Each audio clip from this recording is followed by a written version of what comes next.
Happy Sunday once again. This is Skavater with the latest Midori Mintours. This week, X-Men 97, the continuation of the 1990s X-Men animated series, premiered.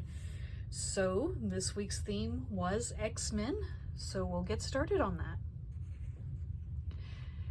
First one is Jubilee. She is my absolute favorite X-Men. Would she have been my favorite if the 90s series hadn't been my first exposure? We don't know, but pretty much everything about her, from her design to her various storylines to her powers, is just really fun and appealing to me, so she'd probably be up there either way. Next is my second favorite, Kurt, Nightcrawler. And it is a close contest. Most of the time I would say Jubilee, but there would probably be days where I'd say Nightcrawler. He's a fun character, and what I like best about him is just how much funny, how kind and cheerful and always open and friendly he is in spite of everything. So he's just a really great character, a lot of fun. Next is Shadowcat, another big fave. It's unfortunate that they keep trying to make Days of Future Past without her in the lead role as she's supposed to be.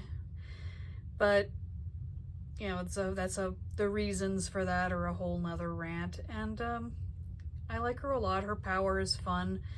Her interactions with the other X-Men, especially Kurt and Piotr, are a lot of fun. And she's got a sapient dragon that hangs out with her, so, you know, what's not to like there? Next up is Storm.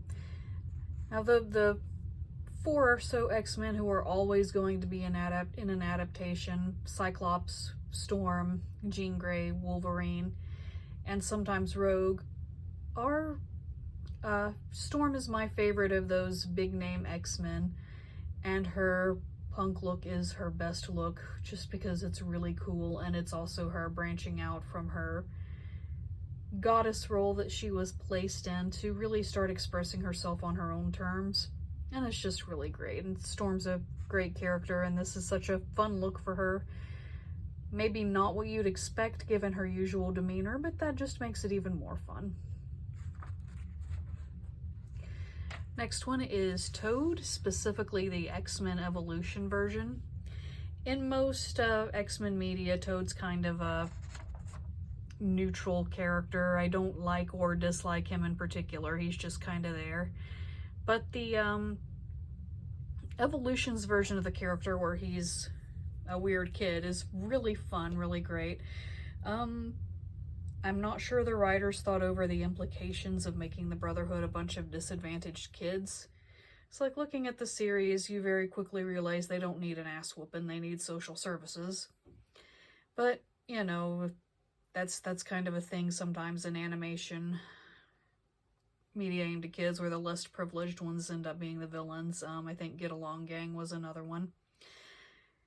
But regardless, he's a fun character. I really liked where they went with him, the way they developed him. He's just a lot of fun.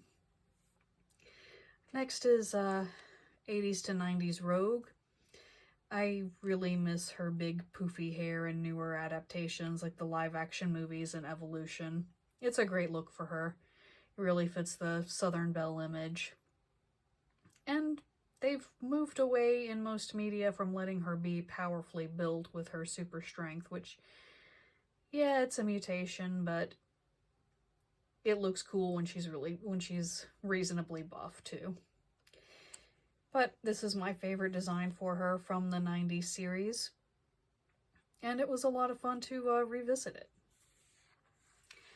And the final one, Colossus, Pyotr Rasputin. Evidently with Guy X-Men, I really like the weird-looking guy who's actually the nicest man you've ever met. His power is really cool. I like the shifting is always fun. You may have noticed that I like mid-transformation pictures. And he's a great character, the way his power emerged, the way he's pretty much just looking out for everybody at all times. He's a great guy and a great character.